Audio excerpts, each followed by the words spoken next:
them and with the asshole ones, but just a huge disclaimer right here and there. These are heavy hitter stories, okay? A lot of them deal with death or like really abusive situations, just from what I've read in the titles. So be sure to check the trigger warnings that I'm going to put down below, and make sure to be considerate of your own well-being and mental health. If this isn't something you would like to listen to as of right now, I completely understand, and there will be so many more videos from me. We'll find something that is more suitable for you, but just take care of yourself and make sure you don't listen to anything that might be triggering or upsetting you. Alright, but other than that, sit down, grab a drink, and let's. The first story is quite a famous Reddit story, so you might have heard it, but I kinda looked for threads talking about the creepiest, scariest stories or posts they have seen on Reddit, and not only was this one mentioned in a thread I found, but it was also the one that I was kind of thinking about right off the bat, so I wanted to include this. However, this was originally posted on Legal Advice, and again, it's quite famous, so you might have heard it already, but the story is called "I Am Pregnant and I'm Being Investigated" by DCS. The story is from Hamilton County, Indiana. Hello, I am 29 years old, happily married. My husband and I are college educated, have respectable, stable jobs, own a home in a nice neighborhood. We're basically as prepared as anyone could be to start a family. I am almost 9 months pregnant with our first child. The problem is that 11 years ago, when my husband was a freshman in college, he was arrested for possession of marijuana. It was a large enough amount that he was charged with a Class D felony.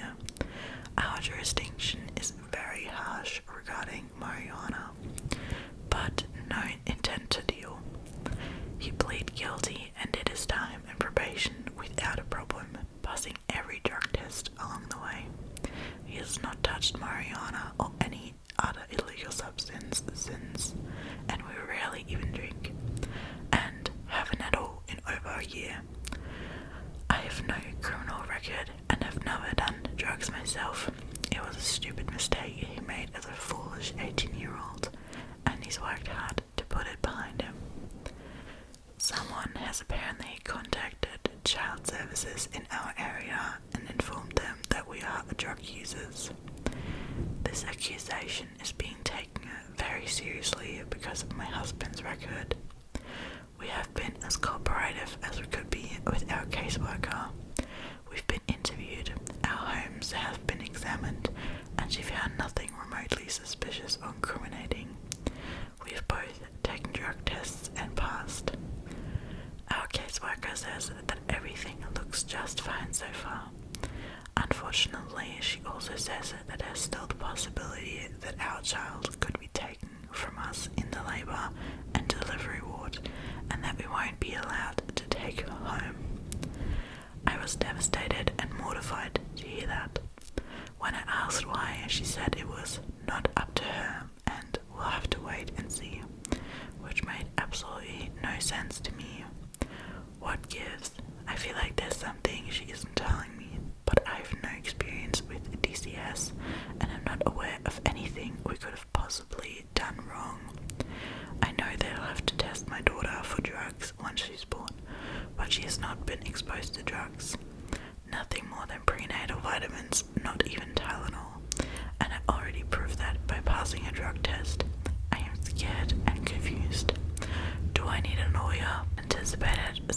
our savings on our new daughter / parental leave, but I will use that money for a lawyer if I have to. Thanks already, and thanks in advance for your help. Now, this wasn't as creepy yet, but it gets worse when you start reading the comments. So I'll read you some of the OG comments. Top comment: I'm a former Indiana CPS investigator. Something here is not making any sense at all, unless the law has changed greatly in the last few years when I left the department. As of this moment, you are pregnant, correct? You don't have any children. They are investigating the fetus. Then another comment says, former CPS worker here too. I agree with you. CPS does not investigate pregnant women with no current children. Something is not right. OP actually responds to that, saying, yeah, we have no children yet. They're investigating the fetus. I wasn't aware that was even something they could do. The report they must have gotten seemed quite alarming, I guess. It seemed weird as heck to me too. Then someone said to that, if people who have worked with the CPS are saying something is off here, maybe it is an idea to contact the CPS yourself, not through any contact the worker you have been in contact with has given you, but by finding their number on the internet and ringing directly. Ask if the worker actually works for them, for starters, and I'm not sure if they'd tell someone if there was a file open on themselves, but maybe you could ask that too. I've heard a few stories of people posing as a CPS maliciously, so I feel like you got a gist of something being wrong there. Now to the update. Here's my original post. When I made it, I was advised to get a lawyer right away. I was also advised that Indiana's DCS doesn't investigate pregnant women who don't already have kids, and that the woman claiming to be a social worker might be an imposter. I contacted and met with a lawyer and explained the situation to him. He seemed to agree that something was very fishy. To make a long story short, the woman handling our case has no affiliation with the DCS. I'm still in complete shock. We went straight to the police. They are taking this very seriously.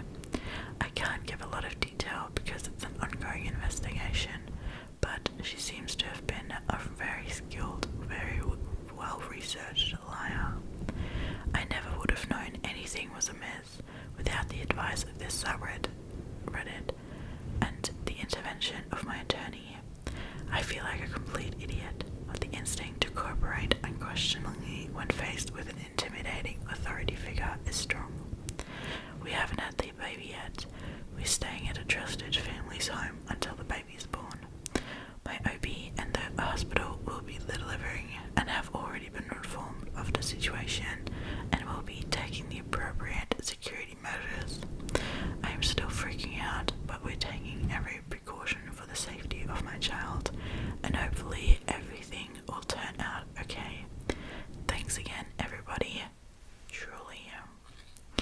So, sadly, there are no further updates, and this post has been locked, so we cannot look at comments here, but I just wanted to read the story because how scary is that? Like a person intruding in your house, investigating your house, doing drug tests with you, and then it turns out they were trying to steal your baby or what? Literally one of the most creepy stories I personally have ever read on Reddit or heard on Reddit. But we'll continue. And now these stories I think are going to be all Amadia's. This story was posted 4 years ago and has 25.5k upvotes. It is called Am I the Asshole for Yelling at a Lady Who is Looking into My Windows to Stalk Her Son? female and live at home with my family. My younger brother Mike is 14. He has a group of friends in the neighbourhood that he always hangs out with. They all enjoy skating and longboarding and stuff, so that's what they do most of the time. The boys are 14 to 15 and really nice kids, but most of their parents are hella weird. They have a group chat where they're secretly supervising the boys, basically constantly updating where they are in the neighbourhood. My mom was added to the chat and showed me the messages to have a laugh about it, and it's honestly ridiculous. They all send texts like, "I saw them at XY Street 15 minutes ago. They were in our garden 5 minutes ago. I think now they're headed to the skate park." I think it is hilarious because our neighbourhood isn't dangerous at all. One of the moms in the chat is especially annoying because she keeps calling our house and asking if her son Jake is there. We once were put in a group chat together for a church project, and since then she has my number and texts me all the time asking about the boys because my mum won't respond. Now yesterday I was home alone about 2 p.m. because my mum was at work and my siblings were out. Jake's mum had called my phone 2 times, but I didn't answer because she was annoying me. My boyfriend came over and we were sort of chilling in the living room, talking and listening to music. We were sitting on the couch and started to kiss and make out a bit. It was all nice and peaceful until suddenly I hear a really loud knock. It really made us jump because it was just so sudden. I turned to look and there's Jake's freaking mum outside, knocking at the window. I nearly hit the ceiling. I was so angry. I go outside and she's all like, "Blah blah, sorry to interrupt. I just wanted to ask because I haven't seen Jake in almost 2 hours, etc, etc." Apparently we didn't hear the doorbell because of the music, so she just walked around the house to investigate and look in the windows. I really blew up at her saying that she's a weirdo who stalks her son everywhere and a freak to look in other people's windows. I also asked her if her obsessive stalking was the reason for her divorce, which probably went a little far. My boyfriend thought it was justified and my brother thought it was funny, but my mom is mad at me because all the other parents are now blowing up her phone. She also thinks I shouldn't have said that stuff about the divorce. I feel sorry for putting my mom in this position, but I feel like someone needed to tell that lady how annoying her behaviour is. Okay, so, spoiler alert, but this post has received the overall vote of not the asshole, and I think I would definitely agree with that. I feel like she was an asshole, even though the divorce comment may have been a bit intense. But the audacity of this woman to walk around the house to look into the windows and to then knock when she sees the girl making out with her boyfriend. I mean, the stalking, I get, okay, you know, but then to knock, I would have just retreated silently because obviously my son isn't there. But yeah, I'm intrigued. What do you guys have to say to this story? Because I feel like you could see this from different perspectives. Obviously, if you kind of see it from the mom's perspective of being very scared, you know, to where her kid is. I don't know, I think I will not be such a helicopter mom. I feel like that's kind of a term that's thrown around quite easily though. So, do you guys think this is helicopter mom behaviour, or do you guys think this is acceptable? Because I feel like I wouldn't do that, and I feel like it isn't acceptable, especially not if you're annoying trespassing on other people's property. I don't know, like if your kid is like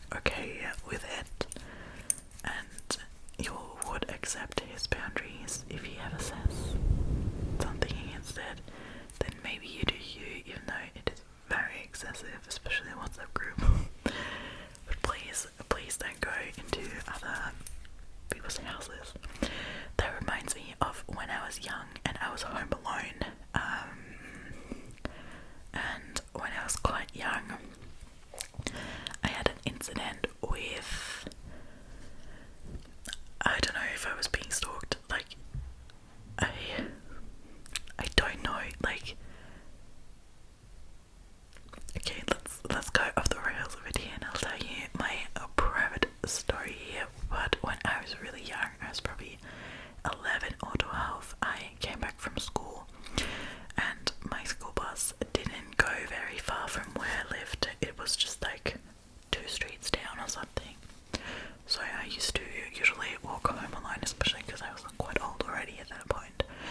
So I walk around the corner next to the bus station and there's this older guy with a cap in his face and a big jacket standing on the corner with his back to me and talking to something.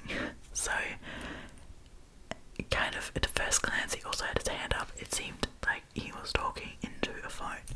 However, when I was like walking past, I saw that he was just like holding his head there and didn't have a phone there, so he was just like talking to absolutely nothing. And then I kind of passed him because I had to go past him, and the second I was like 5 meters past him or something, he started walking behind me and kept talking to no one because there was no phone, right? Now, this was 2011, okay? There were also not really like AirPods or anything around. I mean, maybe he had a headset, but I was really freaked out by this man. So I start walking quite a lot quicker, you know, and this man kind of still follows me. Now I am on quite a, not a big street, but it is definitely a street like cars and people would go through because they have business to attend somewhere. But when I turn into my street of where I live, it is just basically like a dead end street and you can't go anywhere than to those houses that are there, and I basically know everyone in the neighbourhood. I know he does not belong in the neighbourhood. And when I start getting really freaked out is when I turn into our like house street and this man like makes a turn after me and I was like, I don't know you, you're acting really, really creepy. And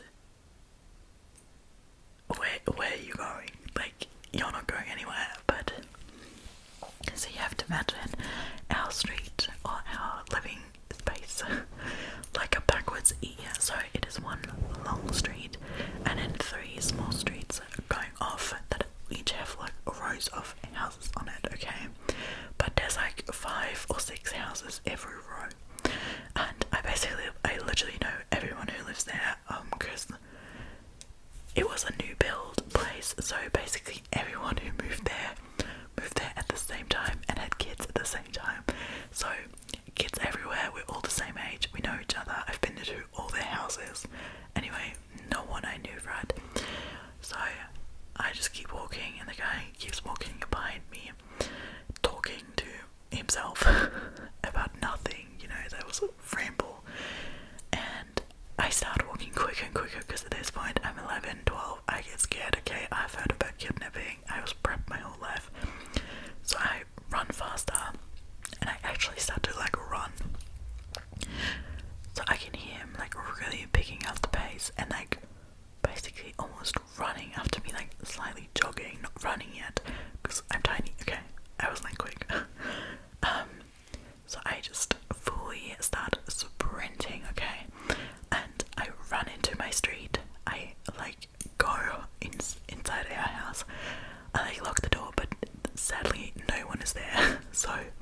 3 meters in, and our street is kind of the last one. It's the smallest one. You can't go anywhere else. There's 4 houses. Like, I know all of them. And he just like stands there and stares at our house. So like he's seen where I went, you know. So I was so scared, and I didn't know what was happening. I was like, what the hell? So I hid under my brother's bed, and I stayed there for like the entire 45 minutes, an hour till my mum got home from work, because she was a single parent back then. Oh, and I was so terrified. My mum like immediately called the police and filed a report when she like heard my story.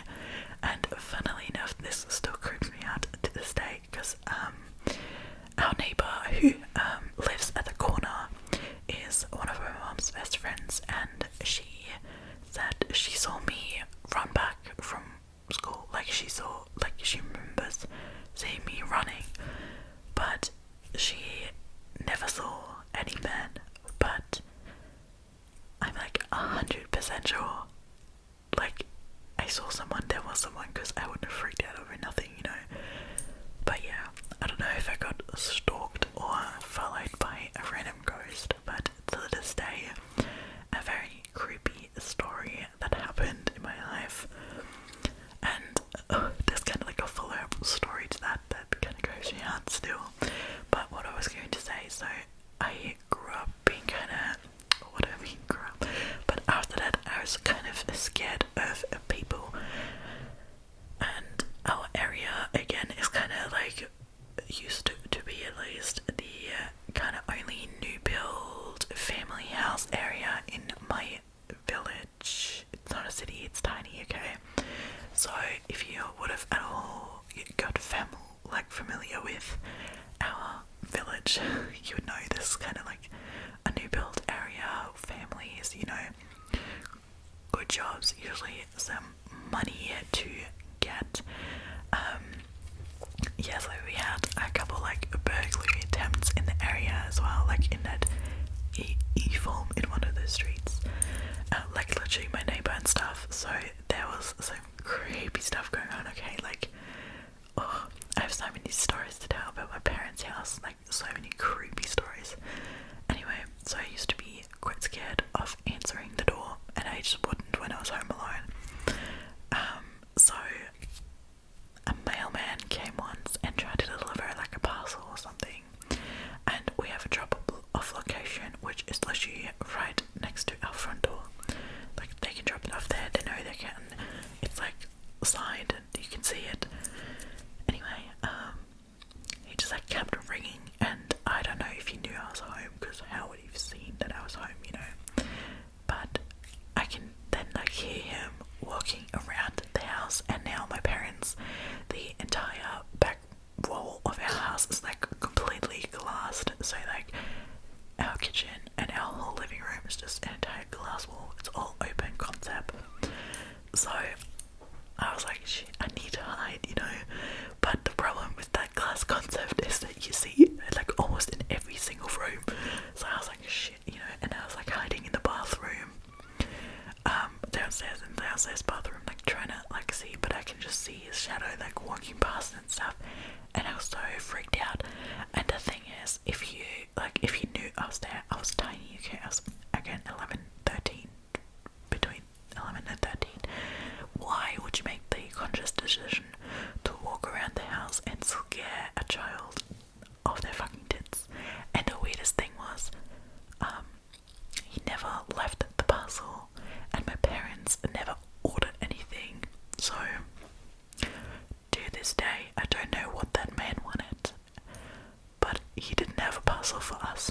Like, it may as well have been that he wanted someone to accept a parcel from somewhere else or something, but he may as well have been scouting out our house, or like trying to do whatever. So that was really scary. Anyway, my point being, it is really freaking it's scary if someone just randomly walks around your house peeking into your windows.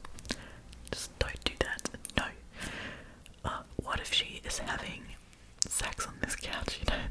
I don't know, what if she's cooking naked? Because she is allowed to do that in her own home, and you are not allowed to intrude in her privacy.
to be home at some point. We were like 14, 15. So we were just like in the tent chilling and stuff. And then all of a sudden the lights of her like movement activated lights behind the house go on and like basically illuminate the tent. And you know when outside there's light, you can see the shadows around your tent in the tent, you know, like the big shadows against your tent. Anyway, so obviously we knew there was someone because the moving lights turned on, and through the tent we see this figure of a person, and we were like calling out to that person because we thought it was her dad, okay, and we thought he was like trying to scare us or whatever, so we were just kind of like trying to talk to him, but he wouldn't respond. And then the figure kind of walked around our tent, so we heard it walk, like we saw it, the lights turned on. We didn't imagine that, but yeah, we were just like freaked out because he wouldn't say anything, and we ended up peeking out of the tent together, and no one was there anymore. And we were literally looking at each other and we were so scared. And then we ran inside because we also left the back door of our house open because we were just in front of the terrace, okay, like just in our tent there. So we run back inside and we like look for her dad, you know, because we at this point still thought it was her dad. However, her dad was not at home, right? And we were just like freaking out, like he was in her garden, you know. And then we still think it was kind of her dad, but he just like gone for a walk or something. But then her dad pulls up in a car into the garage like 10 minutes later, and like comes in just coming back from work.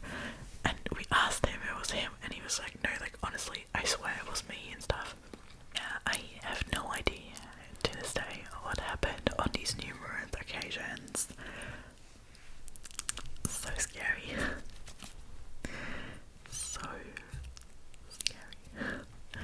Anyway, let's continue with the next story because I don't want to get hung up with my personal stories here.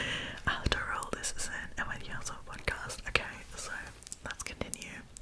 The next story I picked out is called Am I the Asshole for Not Wanting to Be Around My Friends When They Are Hanging Out with My Harasser / Stalker. Backstory: 2 years ago, I kissed this boy on the cheek as a thank you for buying me a drink and candy to make me feel better right after I got dumped. Ever since then, he's been stalking and harassing me, even though I have a boyfriend and have turned him down multiple times. He's made my boyfriend and I both uncomfortable. The harasser called me his soulmate and love of his life. No, I have a boyfriend, to his close friends, and I never knew he was referring to me as this until my close friend showed me screenshots and a whole ass letter. He's also done other things I will not mention because it brings back bad memories. I'm in a small friend group of 4 people, not including me. Today I was standing with 2 of them outside of one of my classes, so when the third person walked out of the class with my harasser, I quickly walked away and didn't say anything. By the way, they all know what he did, but last week he apologized to all of them for everything he'd done, and they forgave him. Meanwhile, he never apologized to me. Even if he did, I would never accept it. A few texted me after the issue, and I explained to them that I was very uncomfortable being around my harasser since he had been stalking and harassing me for over 2 years. It made me feel stressed and anxious, and I told them that. They said it's only for the 10 minutes before the class starts, and I told them any number of minutes I'm around him and they're being friendly with him makes it feel like they're invalidating my experience. They told me to suck it up for 10 minutes so we can all go back to everything being okay. I told them I wasn't going to put myself in an uncomfortable position just to hang out with them. They then told me to text them when I stop being an unreasonable asshole, then kick me from the friend group chat. I feel like at this point I should just suck it up so I don't lose my friends. I don't want to lose them since they've been there for me through a lot. Am I the asshole there? Oof. Personally, not the asshole. I had a similar-ish experience. What's today with me relating to all these stories? Anyway, I knew this guy who was like an extended friend in our friend group. He wasn't a close friend, but he was like a friend of one of my friends in the friend group, okay? So, we were all over at his house for his birthday, maybe some sort of party he had, and,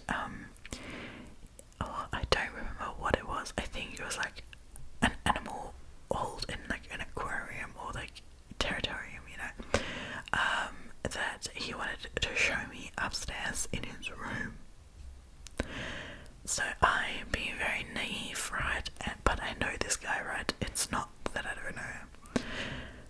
I go upstairs to his room with him to look at whatever he was showing me. I cannot remember. And then all of a sudden, he like starts pulling me the wrist, like trying to kiss me and stuff. And he like tries to pull my shirt down from the top, and I was just like, what the fuck are you doing? So I literally like pushed him away, went back down and told my friends, and I immediately left. My friend puked on his couch, so thank her for that. I love her for that. Anyway, someone else, like the friend I knew that also knew him, he was just trying to excuse his behaviour, and I was like, what are you doing? So yeah, not friends with them either. Was also a pretty shitty person. But yeah, moral of the story, harassment is never okay. In whatever form it comes, like stalking someone for 2 years, like, they've been very specific about what they did other than, you know, calling her his soulmate. I'm sure there were some worse things going on, which, creepy as fuck, you know, like, honestly, I would drop those friends if they cannot stand by you through that. They are not worth your time. Like, you should have people behind you that would not accept a behaviour like that and wouldn't excuse it for anything in the world. Like, what's his business? Like, excusing him to them, you know, what? You should think you as a long-term friend would be more important to the friends than him. So, obviously not the asshole. Drop those friends. They're not real ones anyway. You do not need them. Top comment is not the asshole. Also, those people are not your friends. If you want to, talk to them separately and see if that changes anything. But if it doesn't, you'll have to look for new friends. Yes, you do not need friends like that. Period. I feel like everything is said to this. You should not, your friends should have you back, and that is really not okay. I just remembered another story where I wish my friends would have had my back. Basically, we were at a festival.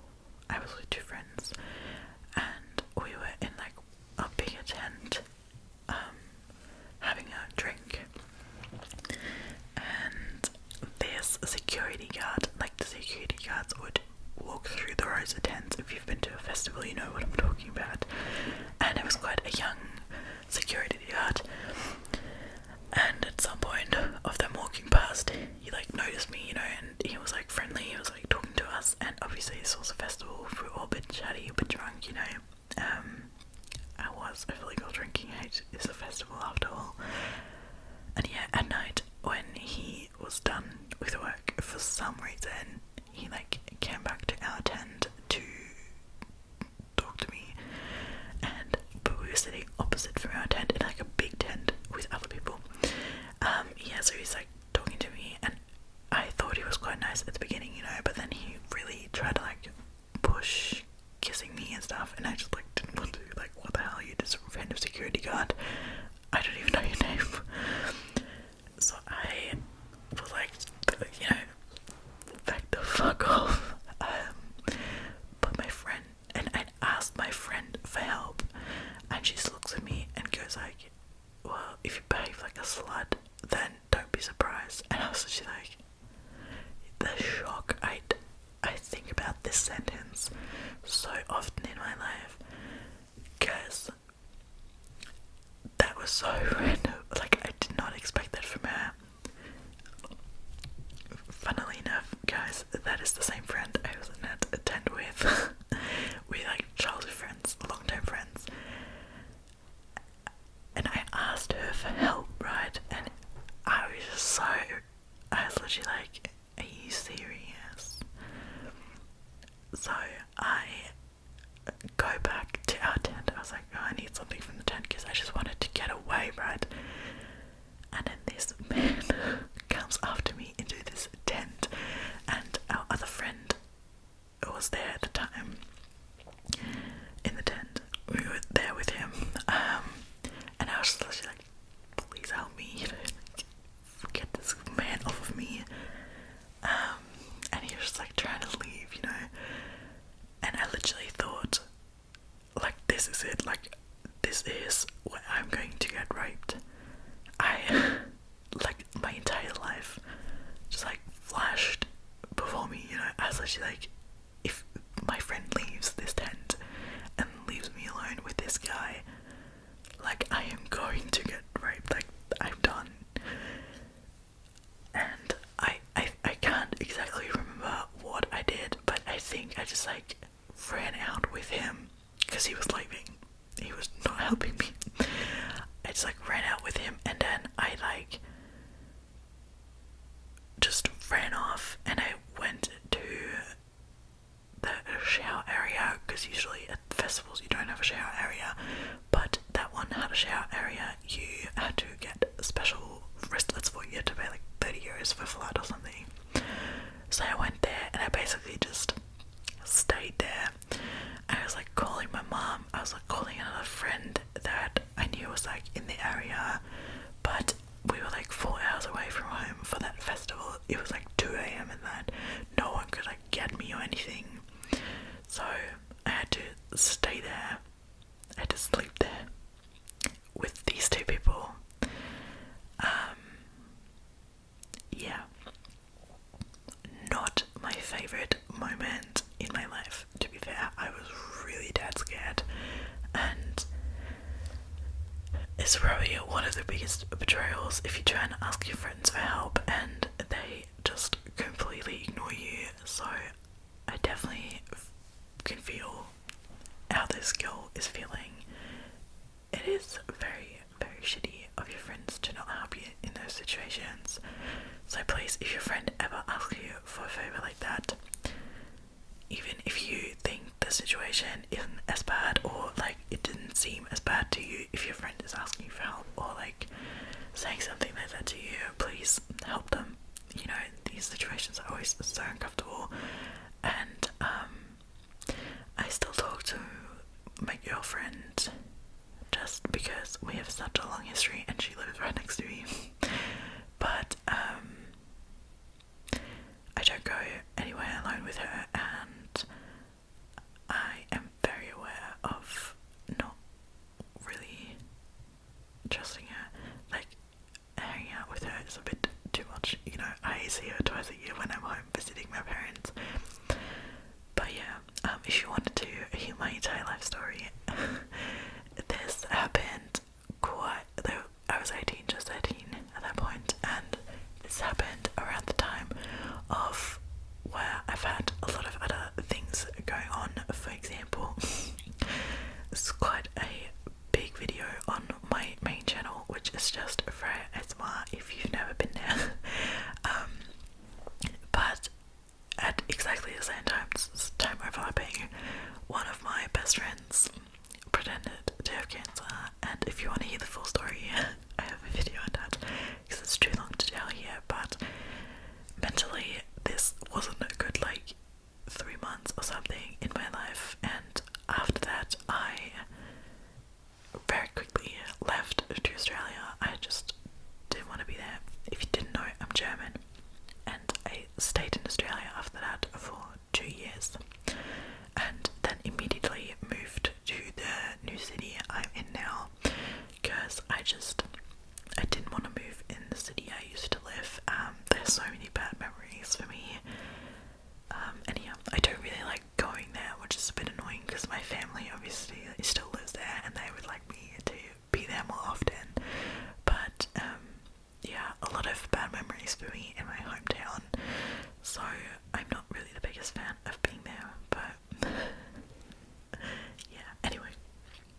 is apparently going to be a bit longer one because I'm quite chatty today. I didn't know that before I started filming, but let's continue with the next story. The next story is called Am I the Asshole for Telling My Dad's Wife to Drop Dead in Front of Her Friends and Family? My 17 female mom died a little over a year ago. I was living with her full time before she passed away. She left me a lot of money and her house. Since the house was just going to stay empty until I was done with college, my aunt on my mom's side and I were talking about it, and we agreed she should stay there because she's taking care of my grandma and her place was small. I will move back in once I finish my schooling. My dad assumed my mom left me her money and left the house to my aunt. I didn't correct him because I don't trust my dad or have a great relationship with him. I'm currently living with him, his wife Jan, and her twin daughters, 17, both lovely people, in a 3-bedroom flat. 2 months ago, he found out that my mom has left me the house. I'm not sure how he found out, but he did. Since then, I haven't heard the end of it. I'm selfish for making us all stay in a tiny flat. I'm spoiled because I won't share my inheritance. I'm a terrible person for making the twins take out loans. You get the gist. This weekend was the twins' birthday at my grandma's house. Most of my dad's family was there. We get along great usually. His wife's family and both of their friends were along with the twins' friends. After they were done opening my presents, to them, they asked me if that was really it. I got them matching bracelets with their birthstones, which they both loved, by the way. It got quiet and I asked them what else they were expecting. Jan said that I was planning on surprising them on their birthday by telling them we were moving into my mom's house and helping them with college. My grandma asked Jan if this was true, and Jan started in on me again. She asked what she could do to make me stop being a bitch, pull my weight, help out, and be fair. I told her she could drop dead, that my mom died for me to get all these things. She wanted me to give her daughters. I said if she wanted everything to be fair, then she should drop dead and I would share everything I had with her daughters, since we would have all lost a mother then. That it would be fair only after that happened. She and my dad started yelling at me, and my grandma and uncles started yelling at my dad and Jan, and everything was pretty much over after that. The whole ride home, my dad and Jan were getting calls and texts from family and friends telling them they were disappointed in them, and I was getting texts from Jan's family, the twins' friends, and a few of my own cousins saying I was selfish. I don't usually fight with my cousins, so I'm really starting to think maybe I am being selfish and that I went too far at the twins' birthday party. Am I the asshole? Ooh. Oh my, this sounds like a Cinderella story, but honestly I feel like she handled this situation quite well. She doesn't owe them nothing. This money isn't supposed to be a fund for her stepsisters. It is for her future, and she is doing quite well not touching it. It is, for her future education. If she ever wants to go to college, that money is probably something her mom intended to go into her having a family, upkeeping the house, maybe at some point owning a house. But I feel like it's completely justified. I also think it's kind of a smart response to say that, I don't know, to me, like, that makes a lot of sense, a thought process that, they can share when that mom inherits something as well. I don't know. So yeah, not the arsehole here at all. Sounds like a terrible, terrible mother-in-law to have. Not a good time there.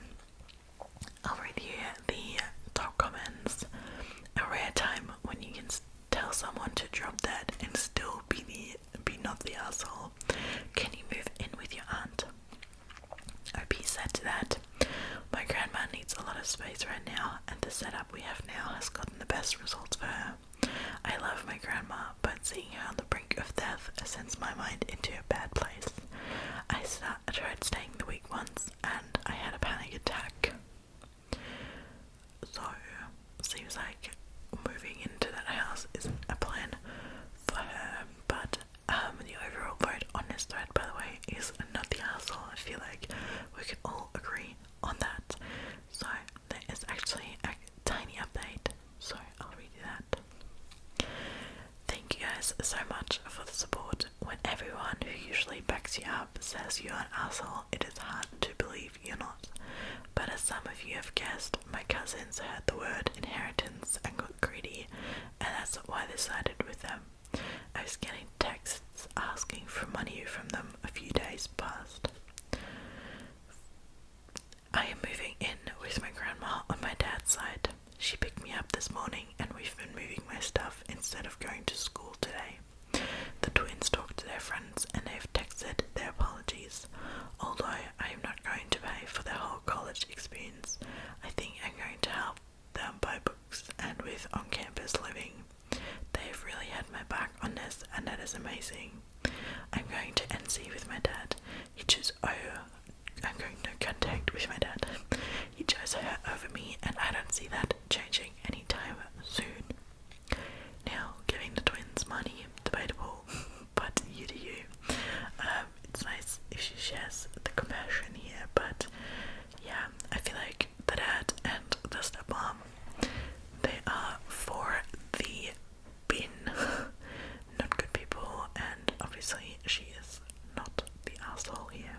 The next story was posted a year ago and it is called Am I the Asshole for Not Wanting to Name My Daughter After My Husband's Deceased Wife and Daughter?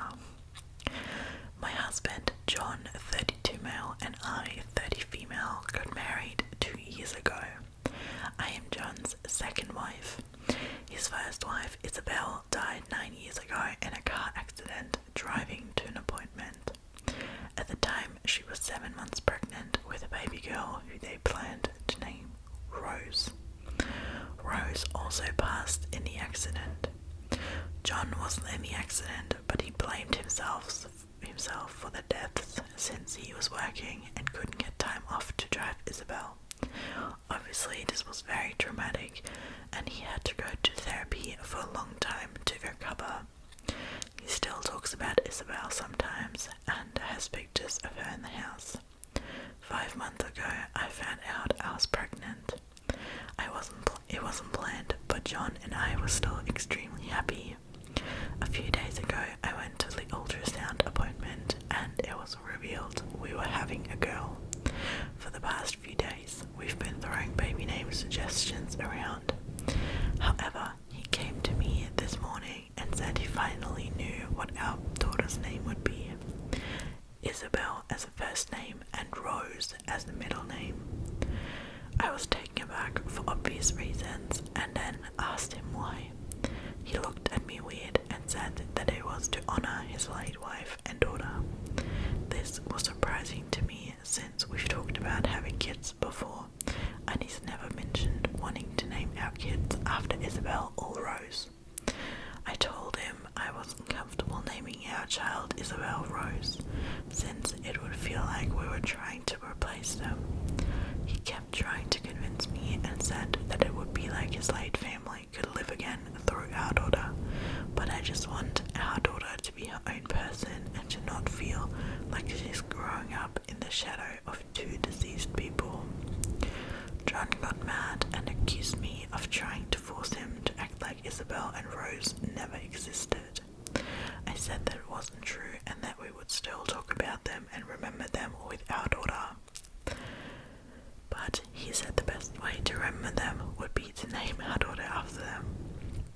He also called me a hypocrite because I suggested my sister's name, my sister's alive, as a middle name. I said that was different because our child would still have her own unique first name, and I only suggested it because my sister's planning on being a loving aunt. Finally, he called me disrespectful of the dead, and then he isn't going to change his mind. He went to our room and hasn't come out. I consulted my family and friends, and while most of them agree that I'm not the asshole, a couple of them are saying John is grieving and I should just let him name this kid and I can name the next one. One friend who is a therapist even said that it is John's attempt to ease his guilty conscience and that refusing the name could make him spiral into self-loathing. I've I've also started to get Facebook messages from the people I'm assuming are Isabel's family. John most likely told them about the situation, begging me to name my daughter after Isabel because they want another way to memorize her. I hate to disappoint her family since they're grieving too, but I still don't want to. Am I being selfish? Oh wow, I feel like this is a very, very hard one. This is super tricky.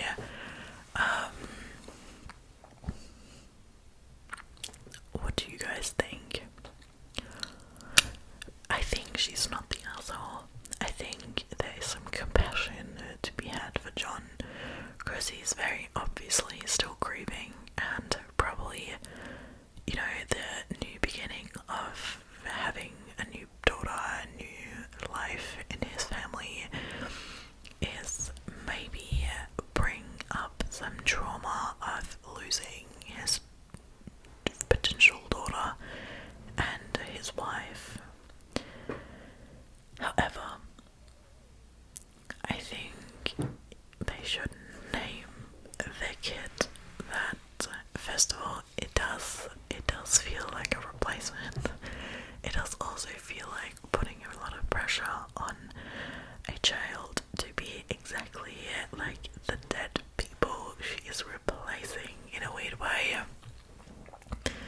And to be fair, okay, I kinda love it's kind of a nice way to remember her sister in a way. If she would have gotten Rose as a second name, I feel like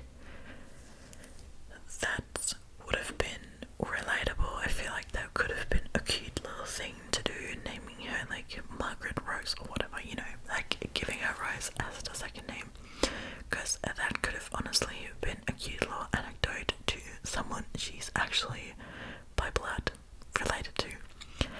But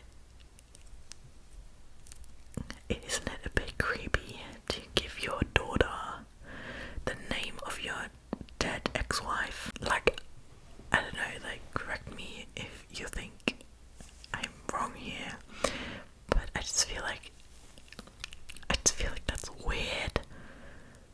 Naming your daughter like someone you had sex with. I don't know. That also isn't your wife. I feel like that's kind of like just disrespectful for the kid and to the wife. Don't know. Like the sister's name, I kind of get, you know, like that could have been a cute little add-on, or naming her like Rosalia or something where Rose is like in it or something. But that's odd, especially as he's like so steadfast on this. Top comment. Not the asshole, I think it's completely weird. Plus the fact that his late wife's family is also messaging you is crossing the line. Your daughter is being used as a grief prop and she isn't even here yet. Someone responded to that. This is really weird, OP. His daughter's name as the middle name I could understand, but both. Your soon-to-be their daughter doesn't need to be reminded of the trauma that predates her existence. She will be her own person. Our family had a tradition of first names, unique, non-family related, then a family member's name as the middle one. This is to give the new child their own individual identity with a tie to their genealogy. I 100% agree that his first wife's family weighing in is totally inappropriate. Methinks Opie's husband must have already said that her daughter was to be Isabel Rose as a fact to them. That is a really shitty thing to do. Don't cave if you're strong on this. Yeah, it also like it feels to me like a bit like they are trying to replace this lost baby, and I don't know, with giving it the name Isabel, like I feel like it's kind of trying to detach the baby from the actual mother. Do you know what I'm getting at? Like, I feel like they almost trying to make another baby.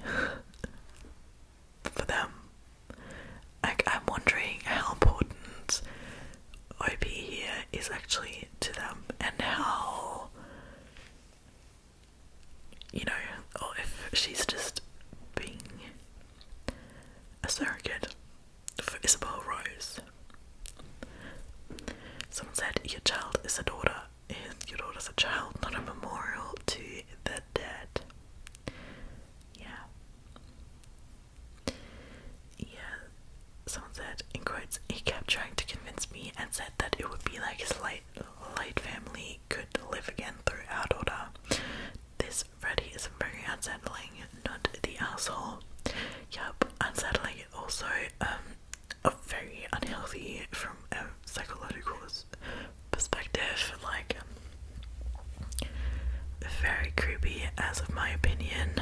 I am definitely giving this a strong, not the asshole. I feel like this name should be something unique.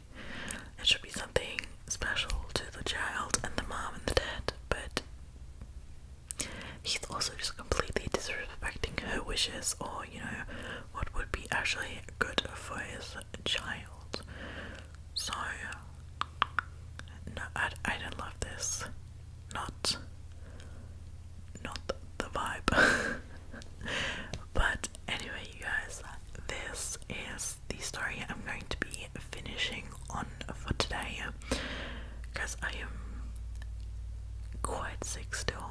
However, I have 6 more stories that I originally picked out for this video that I just didn't get through because I was babbling on too long about my personal experience.